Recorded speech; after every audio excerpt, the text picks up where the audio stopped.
Assalamualaikum warahmatullahi wabarakatuh. Halo teman-teman, pada kesempatan kali ini saya akan menyampaikan sedikit materi tentang tablet effervescent. Yuk kita mulai.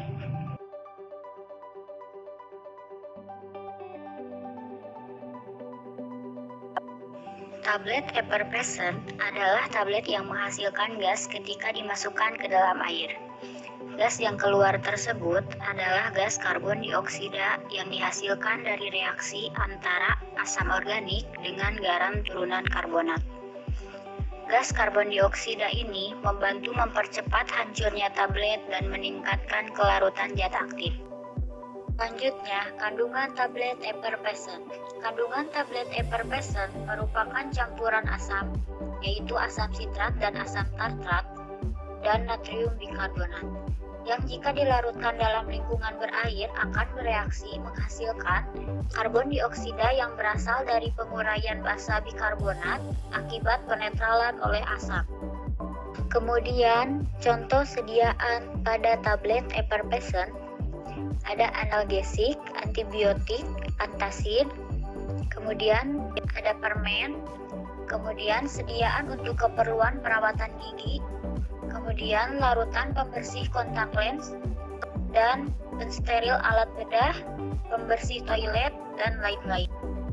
Keuntungan tablet effervescent diantaranya bekerja lebih cepat, lebih mudah dikonsumsi, lebih aman pada saluran pencernaan, rasa zat aktif yang tidak enak tertutupi. Tablet biasanya cukup besar dan dapat dikemas secara individual, memiliki stabilitas dan portabilitas, bentuk sediaan dengan dosis terukur tepat. Tablet effervescent juga memiliki kekurangan. Kekurangan tablet effervescent diantaranya kesukaran untuk menghasilkan produk yang stabil secara kimia, kelembaban udara selama pembuatan produk mungkin sudah cukup untuk memulai reaktivitas effervescent. Ada beberapa kategori bahan aktif yang dapat dibuat sediaan effervescent, yaitu zat aktif yang sulit dicerna atau rusak di lambung, zat aktif yang sensitif pH, zat aktif yang memerlukan dosis besar, dan zat aktif yang sensitif terhadap cahaya lembab dan oksigen. Bahan pembantu tablet effervescent memiliki karakteristik yaitu sifat granul yang meliputi, ukuran partikel, bentuk partikel, keseragaman distribusi, aliran bebas granul, yang kedua kandungan air, yang ketiga kelarutan. Sumber asam tablet effervescent diantaranya asam makanan. Salah satu sumber asam makanan adalah asam sitrat, asam yang paling sering digunakan karena harganya murah. Yang kedua, asam anhidrat. Asam anhidrat tidak bisa digunakan air karena asam anhidrat dapat bereaksi sebelum digunakan. Dan yang ketiga adalah garam asam.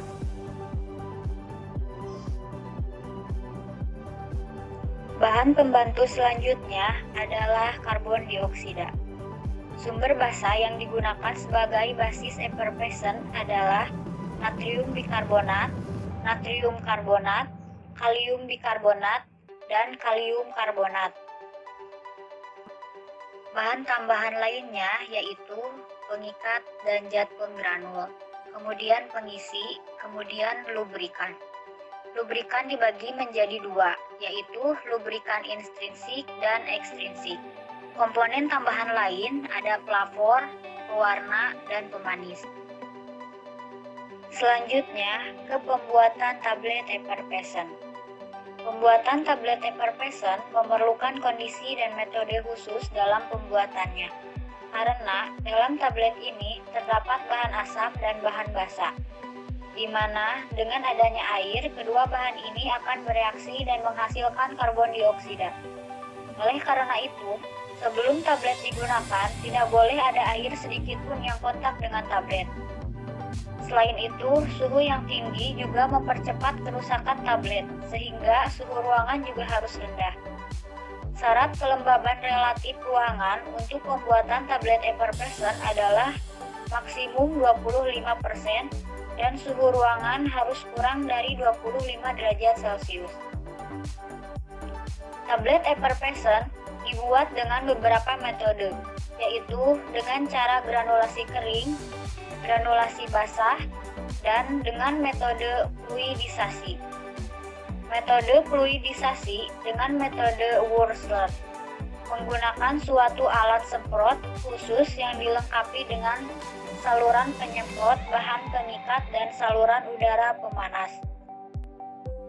Metode pembuatan granulasi basah.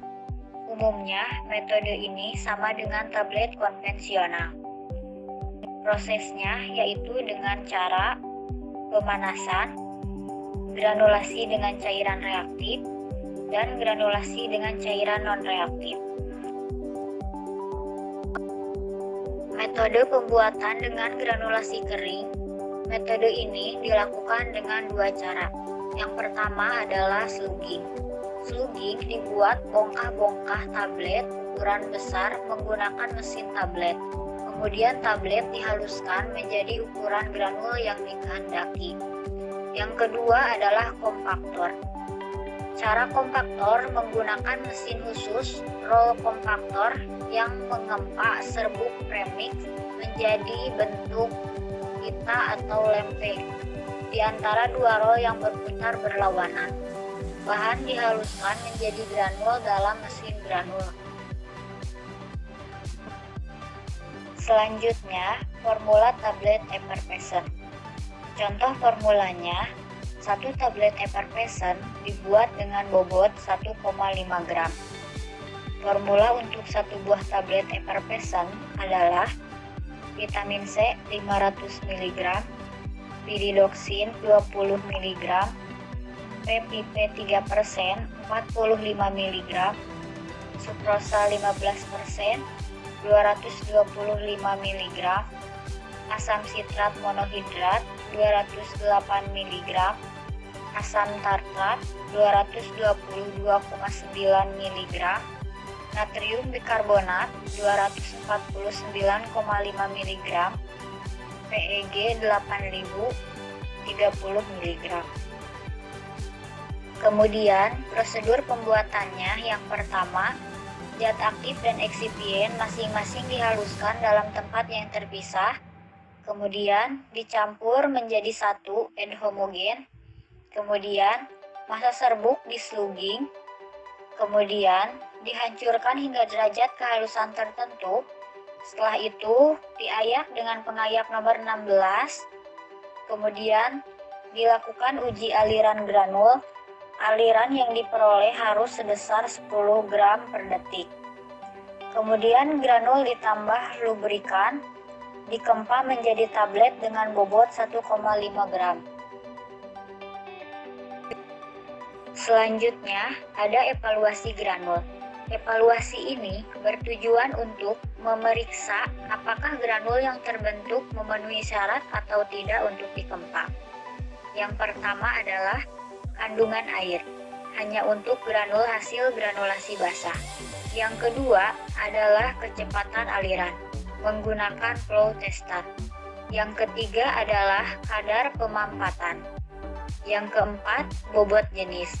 Bobot jenis dibagi menjadi dua, yaitu bobot jenis nyata dan bobot jenis mampat.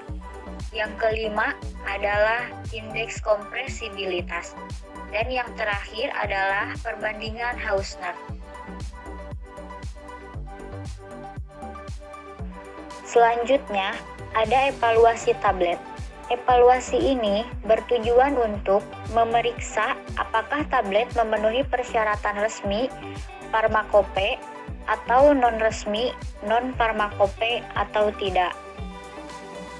Prosedurnya meliputi parameter fisik, yaitu pemeriksaan penampilan fisik seperti kejernihan larutan, keseragaman ukuran menggunakan jangka sorong, kemudian keseragaman bobot dengan menggunakan timbangan analitik, kekerasan tablet dengan alat Stoichkes-Menz 1, friabilitas dan kekerasan tablet dengan alat Priscibilator, uji waktu hancur dan waktu melarut maksimal 5 menit.